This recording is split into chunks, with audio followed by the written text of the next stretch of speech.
The City at World's End. Chapter 8. Middletown Calling.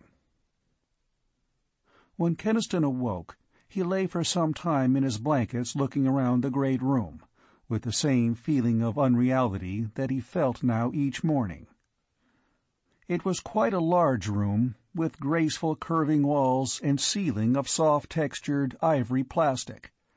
But it was not as large as it looked, for the builders of the city had known how to use daringly jutting mezzanines to give 2 floor levels the spaciousness and loftiness of one. He looked up at the tall, dusty windows and wondered what this room had once been. It was part of a big structure on the plaza, for Mayor Garris had insisted that the whole lab staff be quartered near City Hall. It had obviously been a public building, but except for a few massive tables, it had been quite empty, and there was no clue to its function. He looked around at the others on the row of mattresses. Hubble was still sleeping calmly. So was Bites, with the slight, groaning stirrings of slumbering age. But Creasy lay wide awake and unmoving, looking up at the ceiling. Keniston remembered something with a sudden pang, something that he had completely forgotten in the rush of events. He went over to Creasy and whispered, "I'm sorry, Louis. I never thought until now about your girl." "Why would you think about that?" Creasy's low voice was toneless. "Why would you, when all this has happened?" He went on, as tonelessly, "Besides, it was all over a long time ago. For millions of years now, she's been dead." Keniston lingered a moment, seeking something to say, remembering now Creasy's eager talk of the girl he was soon to marry, the girl who lived 50 miles away from Middletown.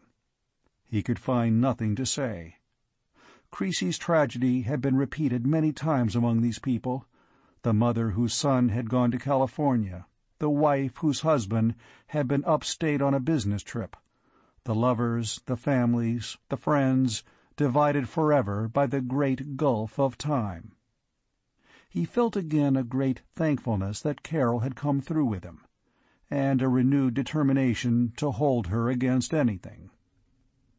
Keniston was lighting his morning cigarette when the others rose. He paused suddenly and said, "I just thought—" Hubble grinned at him. "Yes, I know. You just thought about tobacco. You and a lot of people will soon have to do without." As they went out to get their breakfast at the nearest community kitchen, Hubble told him what was going forward. "McLean's going back to Middletown to bring gasoline engines and pumps. We have to get water flowing in the city system at once, and it may be a long time before we can figure out its pumping power. They seem to be atomic engines of some sort, but I'm not sure." "What about food rationing?" "Food and medicine will all go into guarded warerooms. Ration tickets will be printed at once. Use of cars is forbidden, of course. Everybody is restricted to their own ward district temporarily, to prevent accidents in exploration. We've already organized crews to explore the city." Keniston nodded. He drew the last drags of a cigarette, suddenly precious, before he spoke. "That's all good. But the main problem will be morale, Hubble." He thought of Carol as he added, "I don't believe these people can take it, if they find out they're the last humans left." Hubble looked worried. "I know, but there must be people left somewhere. This city wasn't abandoned because of sudden disaster. They may just have gone to other, better cities." "There wasn't a whisper on the radio from outside Middletown," Keniston reminded. "No, but I believe they used something different from our radio system. That's what I want you for this morning, Ken. Bites last night found a communication system in a building near here. It has big apparatus that he thinks was for televisor communication. That's more in your field than ours." Keniston felt a sharp interest, the interest of the technician that not even the world's end could completely kill.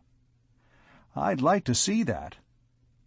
As they walked through the cold red morning, Keniston was surprised by the unexpectedly everyday appearance of this alien city beneath the dome. Families were trooping toward the community kitchens with the air of going on picnic.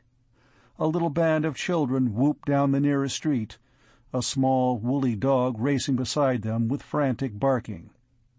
A bald, red-faced man in undershirt and trousers smoked his pipe and looked down the mighty street with mild curiosity. Two plump women, one of whom was buttoning a reluctant small boy into his jacket, called to each other from neighboring doorways. "And they say that Mrs. Byler's feeling better now, but her husband's still poorly." "Human beings," said Hubble, "are adaptable. Thank God for that. But if they're the last, they won't be able to adapt to that." Hubble shook his head. "No, I'm afraid not." After breakfast, Bites led them to a big square building 2 blocks off the plaza. Inside was a large, shadowy hall, in which bulked a row of tall, square blocks of apparatus. They were obviously televisor instruments. Each had a square screen, a microphone grating, and beneath that a panel of control switches, pointer dials, and other less identifiable instruments. Keniston found and opened a service panel in the back of one. Brief examination of the tangled apparatus inside discouraged him badly. They were televisor communication instruments, yes, but the principles on which they worked are baffling. They didn't even use vacuum tubes. They'd apparently got beyond the vacuum tube. "Could you start one of them transmitting again?" Keniston shook his head. "The video system is absolutely beyond me. No resemblance at all to our primitive television apparatus." Hubble asked, "Would it be possible, then, to use just the audio system? Use one of them as a straight sound radio transmitter?" Keniston hesitated. "That might be done. It'd be mostly groping in the dark, but there are some familiar bits of design." He pondered, then said, "The power leads come from outside. See anything around here that looks like a power station?" Old Bites nodded. "Only a block away. Big shielded atomic turbines of some kind, coupled to generators." "We might spend years trying to learn how to operate their atomic machinery," Keniston said. "We could couple gasoline engines to those generators," Hubble suggested. "It'd furnish power enough to try one of these transmitters." Keniston looked at him. "Yes, if there are any of them, they'd not hear our kind of radio calls. But this is their own communication setup. They'd hear it." Keniston said finally, "All right, give me power and I'll try." In the next few days, Keniston was so immersed in the overmastering fascination of the technical problem set him that he saw little of how Middletown's people were adapting to New Middletown.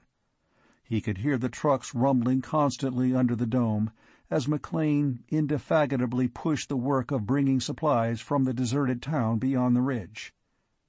They brought the gasoline engines needed, not only to pump water from the great reservoirs, but also to turn one of the generators in the power station. Once he had power, Keniston began to experiment. Realizing the futility of trying to fathom the principles of the strange super-radio transmitters, he tried merely to deduce the ordinary method of operating them. The trucks brought other things: more food, clothing, furniture, hospital equipment, books. McLean began to talk of organizing a motor expedition to explore the surrounding country, and meanwhile the crews already organized to explore New Middletown itself were searching every block and building. Already they had made 2 surprising discoveries. Hubble took Keniston away from his work to see one of these. He led down through a chain of corridors and catacombs underneath the city. "You know that it's a few degrees warmer here in New Middletown than the sun's retained heat can account for," Hubble said. We found big conduits that seemed to bring that slightly warmer air up into the city, so I had the men trace the conduits down to their source." Keniston felt sudden excitement. The source? A big artificial heating plant? "No, not that," Hubble said. "But here we are now. Have a look for yourself." They had suddenly emerged onto a railed gallery in a vast underground chamber. The narrow gallery was the brink of an abysmal pit, a great circular shaft that dropped into unplumbed blackness. Keniston stared puzzledly. He saw that big conduits led upward out of the pit, and then diverged in all directions. "The slightly warmer air comes up from this shaft," Hubble said, nodding toward the pit. He added, "I know it sounds impossible, to our engineering experience, but I believe this shaft goes downward many, many miles. I believe it goes down into Earth's core." "But Earth's core is incredibly hot," Keniston objected. "It was hot, millions of years ago," Hubble corrected. "And as it grew cooler, as the surface grew cold, they built this domed city, and maybe others like it, and sank a great shaft downward to bring up heat from the core. But Earth's core is even cooler now, almost cold. And now there is only a trifle of heat from it to warm the city a little." "So that's why they couldn't live here any more. It was the Earth heat they depended on, and that ran out," said Keniston a little hopelessly. The second discovery was made by Jennings, a young auto salesman who headed one of the exploration crews. He brought news of it to the scientists, and Keniston went with Bites and Creasy to see it.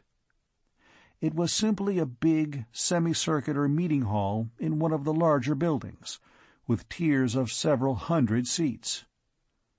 "A council room, or lecture hall, maybe," said Bites.